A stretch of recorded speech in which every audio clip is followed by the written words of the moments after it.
to our broadcast news series tonight. These are some of the people who represent Chattanooga's broadcast news image. They have worked hard to get where they are, and in most cases, the price has been paid at home. You get used to personal sacrifice, and it just becomes second nature.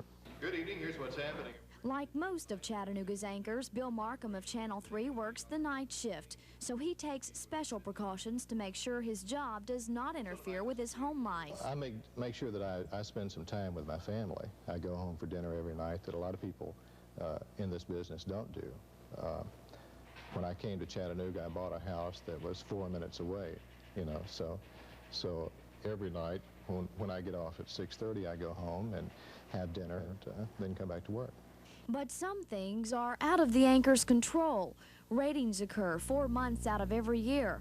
For Pam Newby of Channel 9 and her husband, Ronnie Burke, the big day was dealt a blow because of ratings. Well, when we decided on the date, Pam informed me that she was sure she couldn't take a honeymoon then because it was 2 days before ratings. I was 29.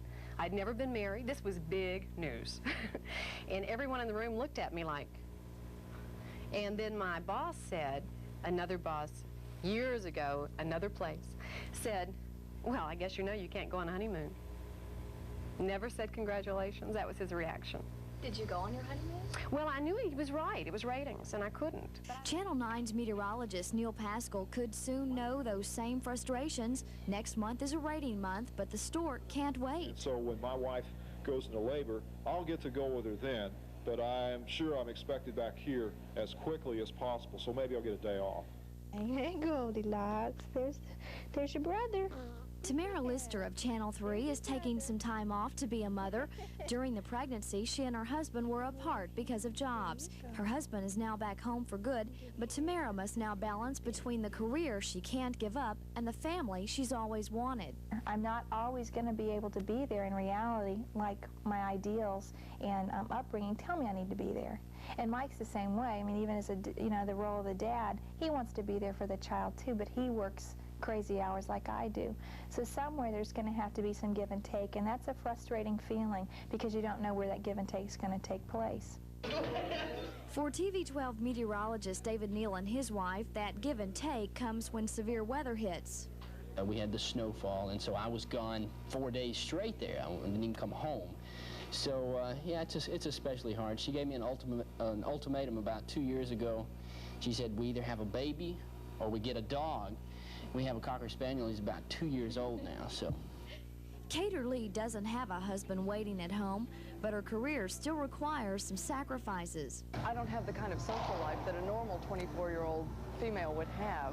You know, I work nights, and so I don't go out and date and do the things that most women my age would do. When I left Los Angeles, I left a very special person behind. And we understood at that time that we'd be apart for a while, but we just keep telling each other that soon we'll be back together again and it will have all been worth it.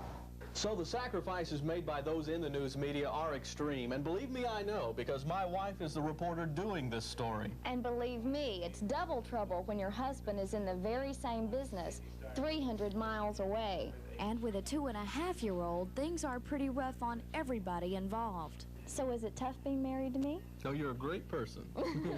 But you know, it is tough. We see each other every 2 weeks for 2 days at a time. It's been going on for 9 months now, and if we weren't committed to our relationship, it would be exceptionally difficult. So what was your name again? I'm your husband. So why is it that we put up with such sacrifices? This business, it's addicting. It's exciting. It's different every day. I enjoy it. I really, really enjoy it. And I think that is why I chose it, because it is different from most other careers. Okay. Let's go. It's a career that's competitive, sometimes stressful, full of daily pressures and deadlines. In the movie broadcast news, the pressures are very real, though somewhat dramatized. What? No, you missed him. We only have 10 minutes left. How can you talk to me about parking problems? No, not you'll try. You'll do it. Do it. Goodbye. I had no idea she was this good. You're only as good as your last rating book. Jerry, did you say Luther was in that condensed segment tonight? Yeah, it's already. Jerry Brown. On News Center 12 tonight. It's very competitive. Very competitive. It never stops. and we can never stop. We have to, you know, try every day to do our best job, and you know, the fun enters into that, but then the concerns are there too if the ratings are not that kind to us.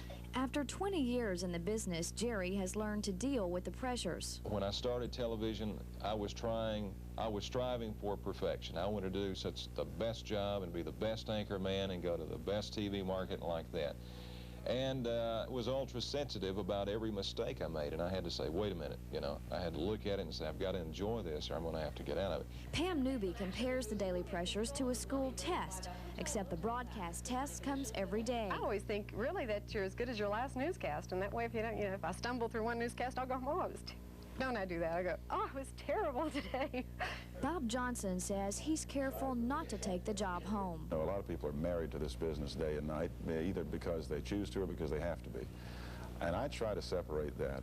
But his personal life has suffered at times because of his career. One relationship involved a woman who just couldn't handle it. That person really did not understand the hours and the nature of the business, and couldn't put up with the fact that the hours were strange. During his 20 years in broadcasting, TV 12 sports director Randy Smith has seen a lot of relationships fail. I've seen a lot of people who would rather work than be married in this business.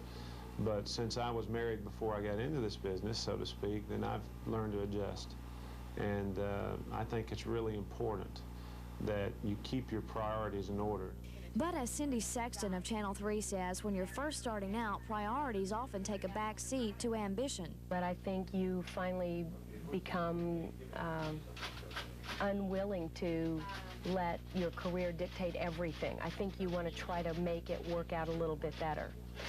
My husband and I have moved for my job a couple of times. Spouses usually have to be pretty understanding, but what kind of people are those in broadcasting? Can you judge a man by what he keeps in his desk? This is Cindy's mask. This is what she wears to the mall. And let's see, I've got some crackers, pasta meal, crackers. Oh, you'll like this, Linda. Sardines. Sardines. Many times you'll find the anchors have a great sense of humor. Fish love it, though. Fish. It smells like an old dead redworm. And some are just so caught up in their jobs. So we drive down to this hurricane, and it was everything that you had seen in the newspapers and seen on the news and more. But most seem to have one thing in common. They're always reaching higher, and sometimes that means moving on. Good luck on your job. Thank you. Years later, when you do meet again, often dreams have been reached, and others still just that phone call away. That's just a way of life in TV news. You have to love it. Because the money may or may not be there. But the personal reward is and always has been. People at home, they got something out of it because you did a day's work. In broadcast news. And those are the people in broadcast news, Chattanooga style. Linda Edwards, News Center 12. And thank you for watching our series. We learned something. Hope you did too. Up next, sportscaster Kevin Billingsley previews tonight's big fight.